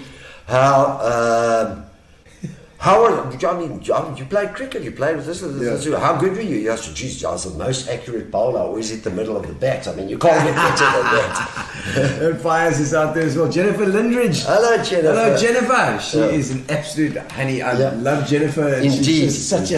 She's such a breath of fresh air whenever she's around. Atari saying, how's it? Hi, Daddy. That's from Ruby, my daughter. Hello, Ruby. Now, tell me about Ruby as well, because this is a child now. She's 9 years old. You're 64? Yeah. You know? Yeah, but it's taken a while. Yeah, but you know what they say, that you cannot... I spoke to Mick Jagger about it. Yes, and Mick Richards. Yeah, Mick Jagger said to me, you know, Garth, you can't get rock star status until you've had a child over the age of 55. So that was... No, Ruby's actually a very beautiful story. My wife and I, we tried for a long time to have a child. And... she had 2 ectopic pregnancies, which means the baby goes to the wrong place. It was in the tube, so she had one, and then one today, and then a year later in the same time. So what happens that she can't have birth naturally, so we did about 8 or 9 in vitros. Yeah. Those are expensive, those things as well. She's It's insane. it probably cost us about $1 million to try and have a child man. in vitro. We went to Cape Town, we did it in Port Elizabeth, we got some people from Bloemfontein and what have you. And so it just didn't work. So we discussed it and we said, well, maybe we're just not meant to have a baby. And as a man, I just said, I want my child. Like this. And then the ego is there. The ego is there. I wanted my child to look like my wife because she's beautiful. Not like me. So anyway, we'd given up for about a year or two, and it had taken 10, 12 years, this whole process. Yeah. Maybe even longer.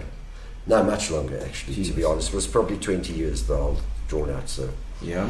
And then eventually Atari came to me one day and said, Garth, I cannot live without a child. Yeah. So we went to an adoption agency, and it's not an agency, it's a woman that works for hospitals. Okay, yes. And we went there, social work. Yeah, social work. Social work. A very lovely girl called Linda. And we went and we said, no, we want to adopt. Yeah. So what happens when you need to adopt a child? You have to give a portfolio or resume or CV of what you're all about. And your CV wasn't looking great, No, not at all. Lucky you got your wife with you. No, absolutely. And so Atari made a beautiful album. We've still got it. It's absolutely magnificent. So Atari's very artistic, very good with her hands. She's good with machines. Okay. And she's good with horrible men like me. Yeah. And she did this, and we went, the social worker, we presented this whole thing. So we went to speak to her. Yes. And she said, well, you must do this thing. And about a month or two afterwards, we were very fortunate, very, very blessed, in that Linda phoned Atari and said, we've got a match. Oh, wow. Because the birth parents have the say as to who gets the child. Wow. Okay. Yeah. And we've got a match, and this is the story. And so that was, we saw the social worker in July, and the 1st of February, Ruby was born in 2013. Jeez. And we got a call from the social worker at about 1:30 in the morning. And so at 1:30 in the morning, and Linda phoned Atari and says, Atari? Yeah. It's Shevaka. Shevaka? 1:30. Of course you're awake. Yes, 1:30. No, Garth's still at the club. And we went to the hospital, and we're so blessed. We've got an absolutely magnificent child, and our house has now we have friends and mates and everything. It's full. It's full. But all the time. Our place is now like a railway station with all our friends, and that's... we're very, very blessed and so happy. Yeah, so happy. It's so often these stories end with just depression and stuff because and I've heard so many stories about the in vitro and stuff being so difficult as well. And so it's really are blessed to have something. Yeah, no, very much so. And it's, what is so difficult? It's so difficult for the woman. Because what happens when you do in vitro, they inject hormones and things into you, so it makes you feel that your cycle is changing. So, Atari would say, I feel like I'm pregnant now. Yeah, I feel like it's this time it's there. And it must be so. And you've got all the hope. Yeah, you've got all the hope. And it's nothing. Geez, we're blessed. Old Ruby just started grade 3 at Clarendon yesterday. Wow. So Clarendon Park. Yeah, what a great school. Didn't you go to Clarendon Park? I was there. I absolutely loved Clarendon Park. Did Miss Hammond teach you? Yes, she was there. Yeah, she arrived after, but she was. While I was there, she arrived. Yeah, she taught my brother. Pat. Yeah, Pat. Her family and my family, my mother and father and her mother and father were big mates. So I made Pats, and she was. Somebody take Pat Hammett as well. Yeah. She's got to look after this little one that's coming through there. Alvin Reeves. God, my boy, does Atari know you're wearing a shirt? Alvin, it's not hers, it's your wife's. Alvin was my head boy at VB. I played cricket with Alvin. Quick bowler, very nice, quick bowler. Well, when he played, when he played cricket, when I played with him, he certainly wasn't a quick bowler. Oh, is he not a quicker? No. He's got to get into it again. Alvin, You got to get yourself in shape. Yeah, no. Here we go. Yeah. Dave Pittaway says Joss Mason. So Joss must be watching. So Dave Pittaway is telling Joss he must be working on the quotes. I met Dave Pittaway about a week ago or something. Yeah, okay. He stays just around the corner here. Yeah, he's around. Yeah, no, his wife does the art. Okay. Surely, yes, she's the artist too. And Samantha Russo saying, I remember the Simply Red concert. One of the best concerts I've ever been to. Really? I love that guy's got such a magnificent Minister voice. South Dementia. Yeah, it's a beautiful voice. Good, yes, I do remember. Samantha, I've actually seen them 3 times live now. Really? Yeah. I just love his voice. Yeah. Manchester-based, I think, those guys. Not the prettiest guy in the world. No. He wasn't. A little bit of jazzy boring, man. A little bit jazzy boring, says... yeah, I agree. There's certain times. Timing. It's all about timing. Yeah. I mean, some days, when you watch them on live, it's a different story. Yeah. Their albums is always different. The albums but live, wow, you watch that band and then they are cooking. No, I've been to a lot of live concerts, so yeah. Angelita's watching from Auckland. Yes, hello Ange. Is Auckland anywhere near the explosion? I don't think that in New Zealand. Yeah, did something happen? It was Tonga, I think, or was it Tonga? Was it Tonga? Not Papua New Guinea. No. It was there was, I think, part of New Zealand actually you could feel that shockwave. Oh, really? Michelle Kelly says also love the daily inspirational quotes on the boards. You do that. Yes. So just I mean, do you go every morning and do that? Well, no, I don't write it, but that all started with my wife as well when the Websters Flooring opened in the late 90s, and Tori's decided, she's very artistic, Tori, and she decided that we should have this blackboard and write something on it. And it was,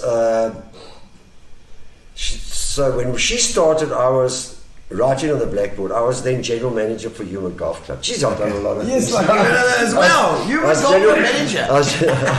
I was general manager for Human Golf Club, and she started writing on the board. And one of her favourites was buy one carpet, get one flea. Because fleas hide in carpets. And we had a lovely Chinese lady come there and say, "What for flea?" That's a true story. So, but it's just grown from there on in, and it's a daily task that I've got to look at. I mean, tomorrow morning I've got to actually wake up, if I don't think of it tonight, check the newspaper, start thinking. It's a bit like being a copywriter. I always, maybe I should have been a copywriter at some stage. So you've got to have something fresh and interesting. And thank you very much. And we do get a lot of feedback from all those. Yeah, they're loving it. They're loving it. Absolutely. Yeah. And I see, Gary wants to know your favourite live concert. A very good friend of mine, Mark Tellinger. Yes. Mark Tellinger is a good musician. Yeah. There was a band. Guitar. The band in the 80s was Sterling and Tellinger. Okay. Now, Sterling and Tellinger was probably one of the first boy bands in South Africa. Oh, really? They released about 5 albums, and Michael's also done about 6 solo albums. He's in Joburg. He now stays up in Waterval, Boven, or something like that. Somebody tag him. Yeah, Michael's into the Ubuntu movement. One town, he wants people to live in Ubuntu, and he discovered all the runes. Yeah. Like the Zimbabwe runes in Zimbabwe. Yeah. He's discovered this in America, in the Eastern Transvaal on the mountains, where you got these perfect circles and everything's 10 meters apart. And geez, it's magnificent. That's what he's based his life on.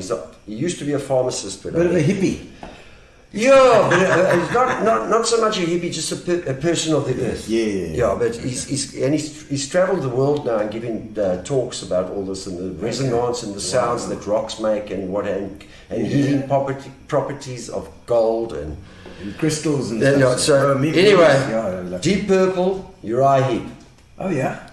Come to Johannesburg, and I'm like, Deep Purple, Uriah Heep. I had that in the 70s. I was a big fan, and Michael was as well, and so Michael was a musician. I tell you what, I took my wife with there. We weren't married at the time. Yeah. What a concert!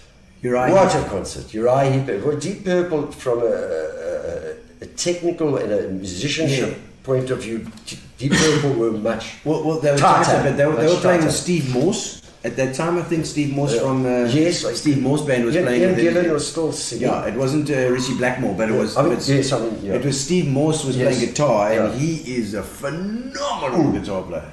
Unbelievable, unbelievable, and that concert was just, to me, was magnificent. Yeah, and we sang along, Michael and I, to every song. Every song. Uriah Heep and Michael can sing, I can't sing. Yeah. So we were hoarse for about 2 days after, and what a concert! What a concert! It was just absolutely magnificent. But I've seen a lot. I've seen Via Con Dios, Shack Attack, so all sorts of odds and ends. You know, I've got a Shack Attack. Yeah, Shack Attack. No wonder he likes Simply Red. If he likes Shack Attack. Shack Attack was one of the artists on our record label. So I can't listen to a lot of Shack Attack. I can't listen to it anymore. He likes Earth, Wind and Fire. No, I can't listen to Earth, Wind and Fire anymore. No, I like Earth, Wind and Fire. But Shack Attack is something else. Boogie Wonderland. Boogie Wonderland.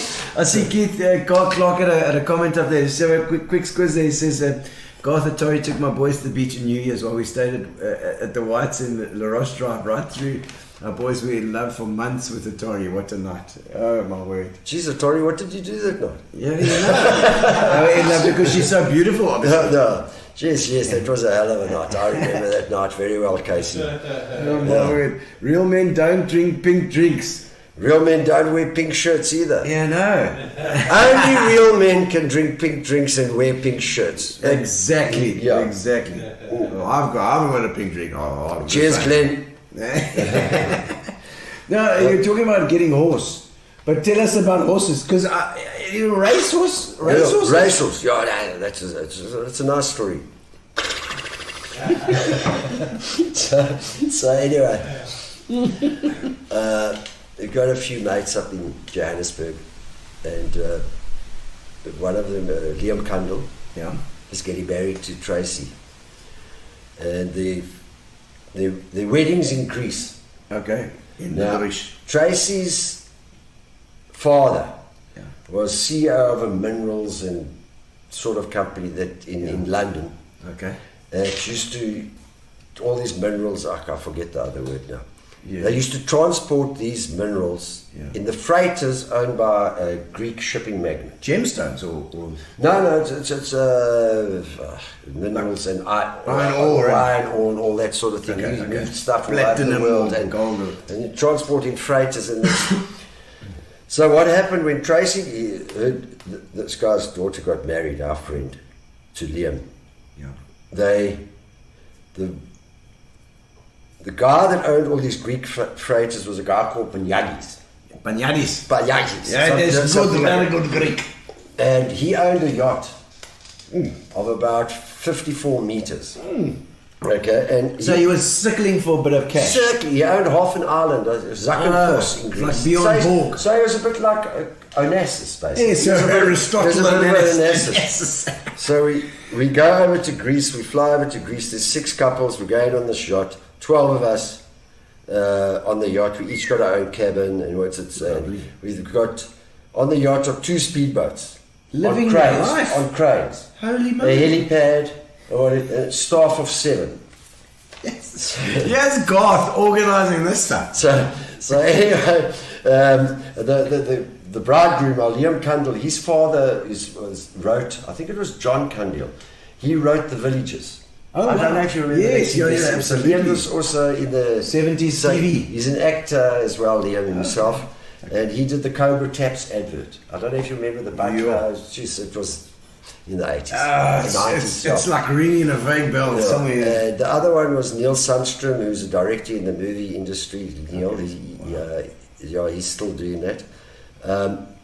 And so we all fly over to Greece, and they get married on the yacht, and they take the 2 speedboats down, and they put awnings over the cranes and that's where you get married. But Yagis now, as a ship's captain, is entitled, authorized to marry them. And I remember Payagis when he came on there, and it's like he was a bit of a lecherous old Greek. Touchy-feely. He fell in love with my wife, you know. Although my wife and I weren't married at the time. So Payagis came out, and we got this audience now, and the bridal couple are standing, and Payagis came out, and he slipped on a bit of a wet spot in the on the yacht. laid underneath the brownie, looking like this. So anyway, we were there, and I was speaking about my family history as we got to know each other very well too. We spent 2 weeks on the sea, sailing around Greece. And and I gave a bit of my background that I was from a horse family. Like my mother's father, my grandfather was a racehorse trainer, Herman Brown, in Durban, and then my uncle, my mom's sister, Herman Brown's also, and my cousin now, Herman Brown, he now trains in Dubai, I think, still. I haven't spoken to him for a while. On my father's side, my grandfather was a bookkeeper. A bookmaker, sorry, not a bookkeeper, a bookmaker for taking bets. Bookie. So but I wasn't a big fan of gambling because my dad was also a professional gambler. And he used to work on the side. Professional gambling was his thing. And it's dangerous. Yeah, so as a professional gambler, 1 week you have caviar, the next week you have baked beans. So I just thought it's tough, eh? No, absolutely. So I just thought that that wasn't for me. So anyway, we're speaking about this on this yacht in Greece. And it was 1994, the time of the World Cup in Italy, I think. I think Italy might have won the soccer. Yeah, we won the soccer that year. They won the soccer that year, of course. And we were speaking, and so Neil said, no, his father had racing colours and that. When we get back to South Africa, let's buy a horse, a racehorse.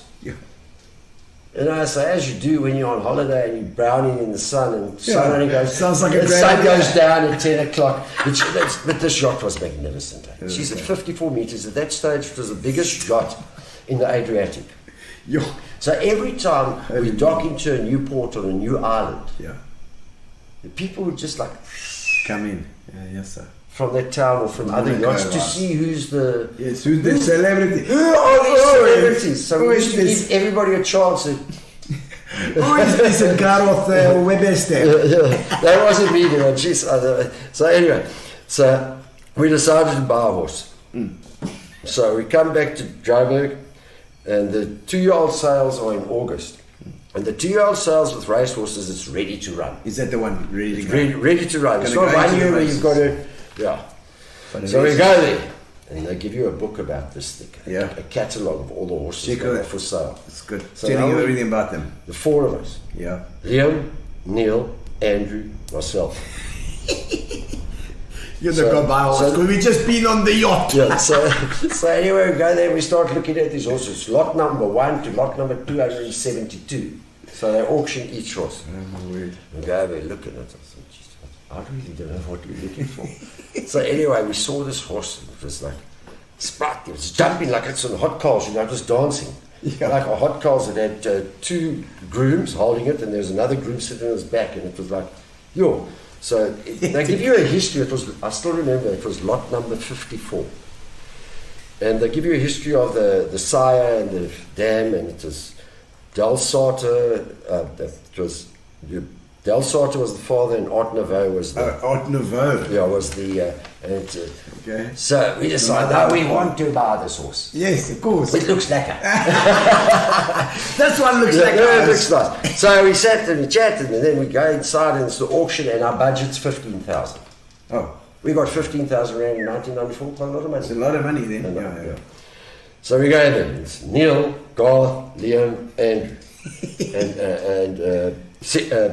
I forgot his name. Eric Summerstrand, Neil's brother. He knows a bit about horses. So he was actually your go-to guy. So he knows a bit about horses. So we got a budget of 15,000. 13,000, 14,000. We go. 15,000. The auctioneer goes, going.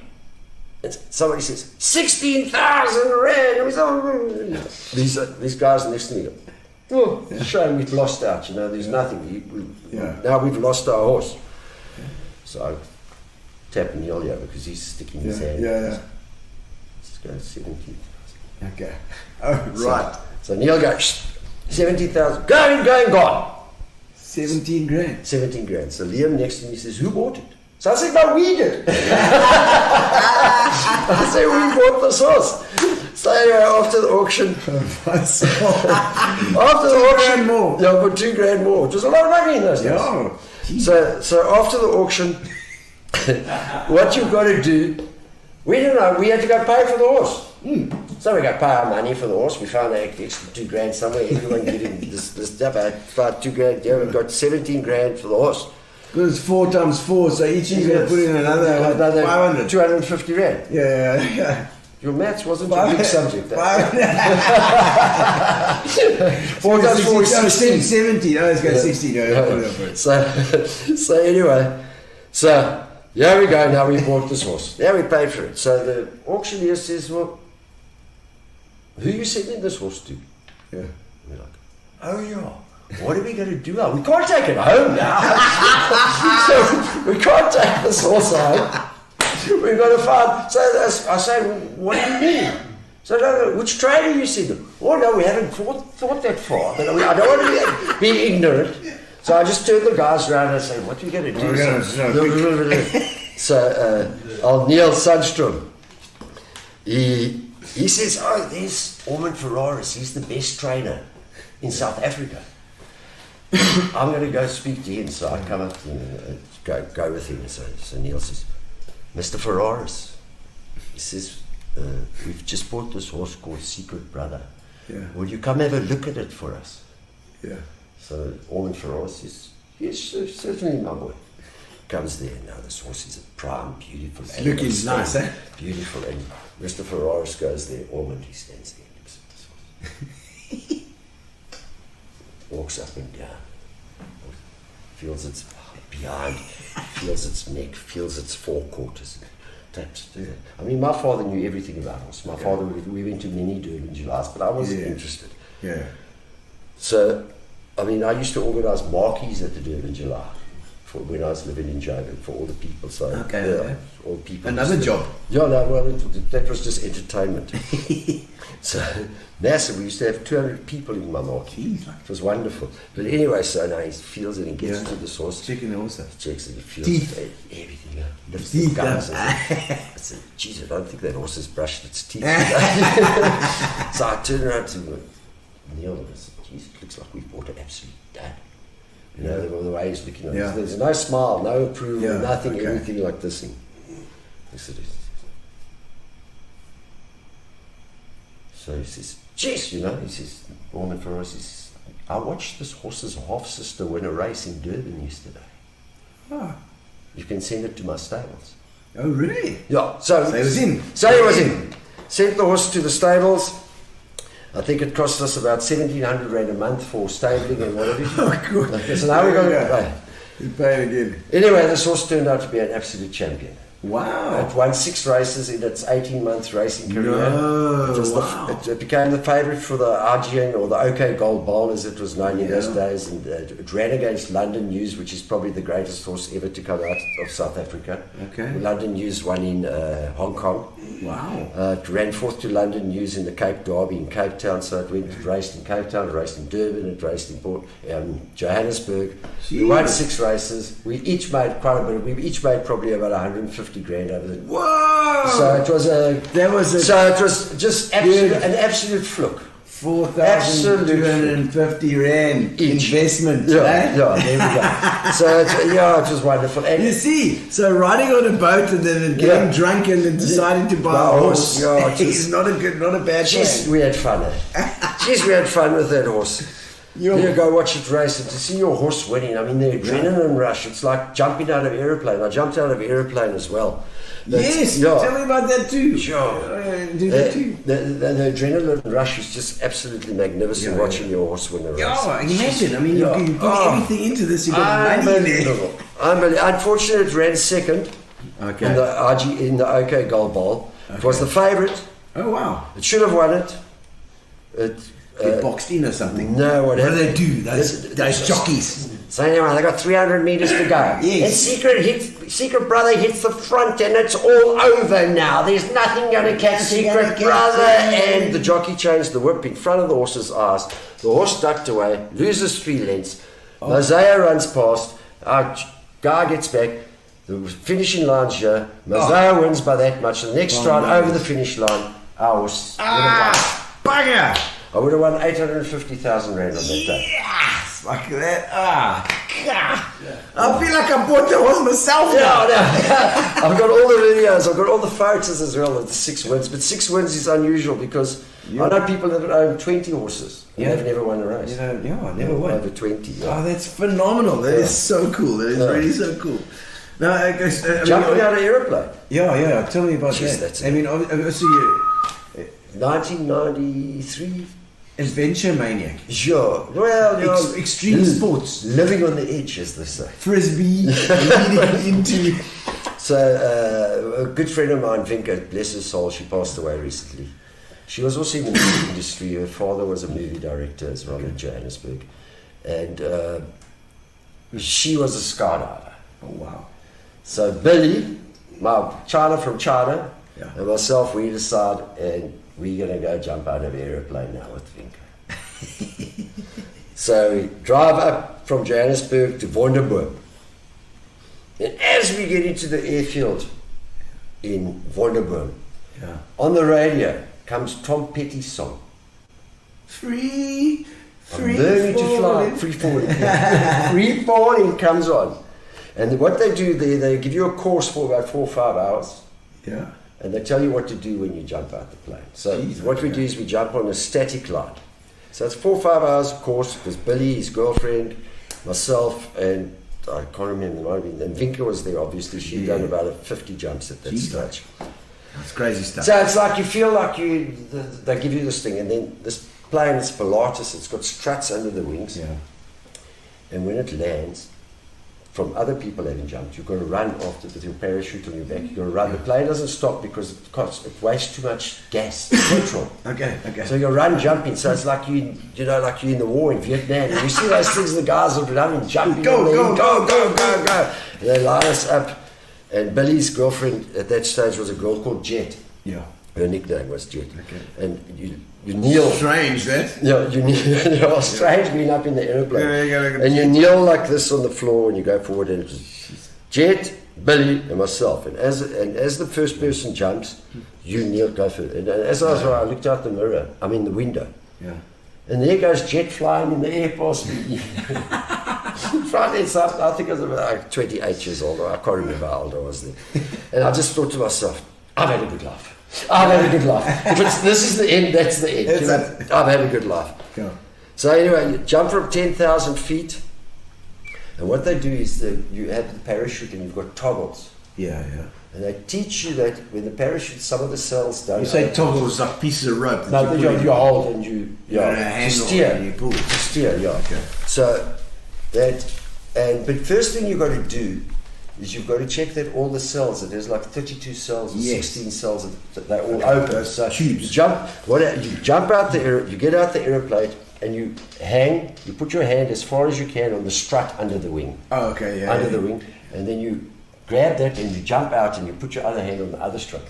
And you hang like this, and then you count 1,000, 2,000, 3,000, 4,000, 5,000. Yeah. They cut the line and off you go.